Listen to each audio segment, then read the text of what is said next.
Hello and welcome everybody back to the channel. As you may be able to tell by the title and the thumbnail of this video, we are going to be taking a look at a blaster that I had made for competition. This particular blaster is the Cotton Candy AK. Let's get on into it.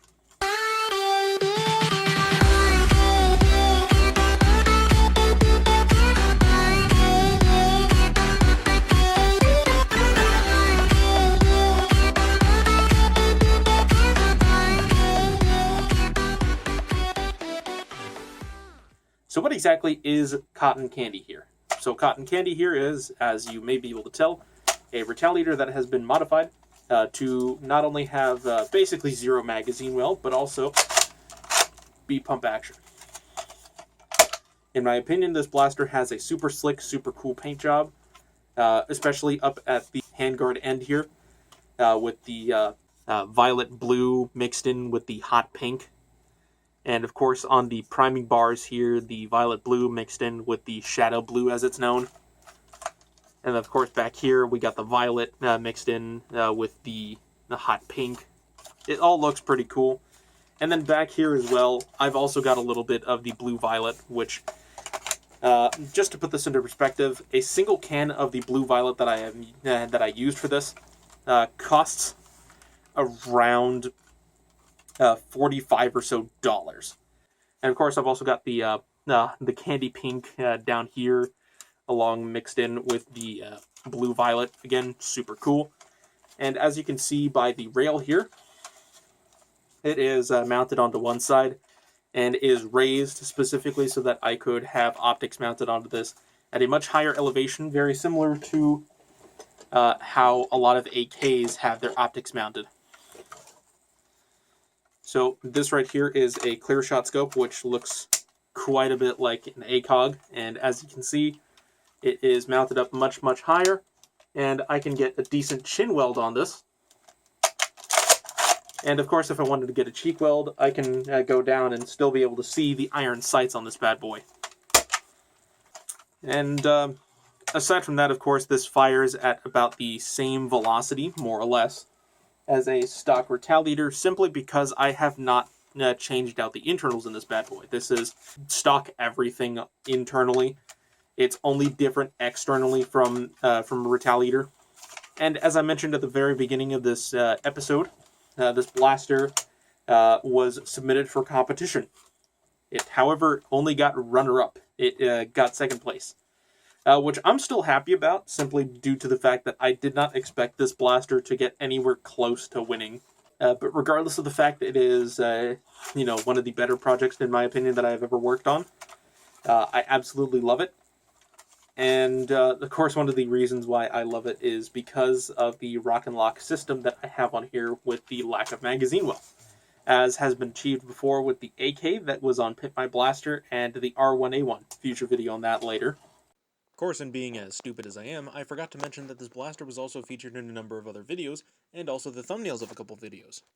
It was, of course, featured in the thumbnail for the response video that I had made. It was featured in a couple other videos for the main channel as well as a couple of other videos for this channel.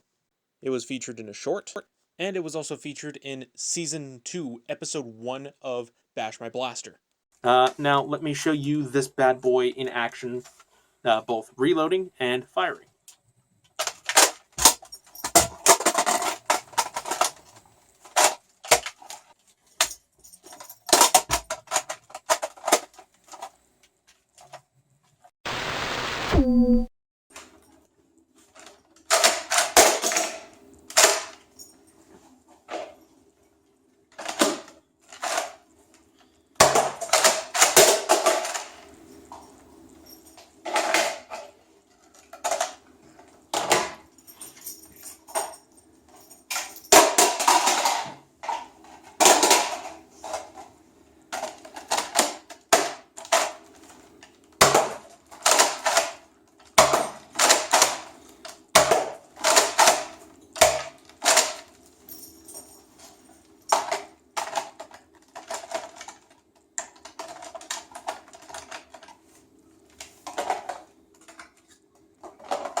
Alrighty, so this time with a close enough to POV shot, this time with Adventure Force Wafflehead Darts. Force Wafflehead Darts. Drop the magazine after the first round, and it dumped 2 extra rounds when it was not intended to. Again, drop the mag. This time it knocked the base plate off. I swear I'm not doing anything.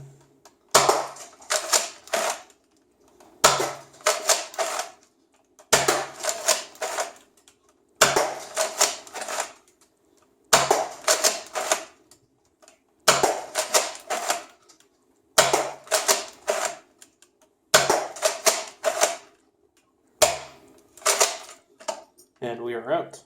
Now, hopefully this time it'll go by much better. Here we have some Nerf Elite Darts. Hopefully these will show up much better on camera.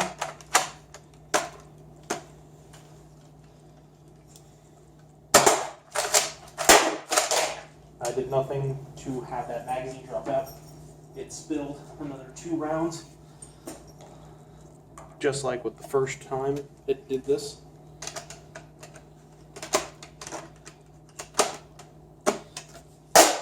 I swear to you, I'm doing nothing to actually get this thing to drop out. And it dumped another 5 rounds out of a total of 13. So 7 rounds dumped. And only 2 actually fired so far. 3, 4, and we're out. Sorry for the relatively lackluster shooting footage. A few moments later. Alrighty, so what did we learn from that firing session? Well, we learned, without a doubt, that cotton candy here has some issues. In particular, as you saw there, despite the fact that, I already had a round chambered inside the blaster and the magazine was fully loaded, when I went to go in-chamber a new round after firing, it would drop the magazine, just like that, without me needing to touch anything. And of course, now with the PMag style magazine, this issue was exacerbated, despite the fact that it is actually lighter than the 10-round banana mags from Nerf, or rather from Hasbro. That issue still presents itself, of course. And as we also saw from the firing footage, the blaster does work with Wafflehead darts, and it also works pretty well with Elite darts. No surprises there. And what are my final thoughts on this blaster? Well, quite simply, I love the damn thing, in spite of all of its issues, and in spite of the fact that it has even worse performance than a stock retaliator. I love this thing. I love this thing to pieces. It is gorgeous, in my opinion. Of course, it doesn't quite compete with the level of craftsmanship that I have here for the AK that was shown off in Pimp My Blaster. But unlike this AK, cotton candy actually works and runs better. Anyways, that's all I got for you guys today, and I'll see you all later. Bye-bye.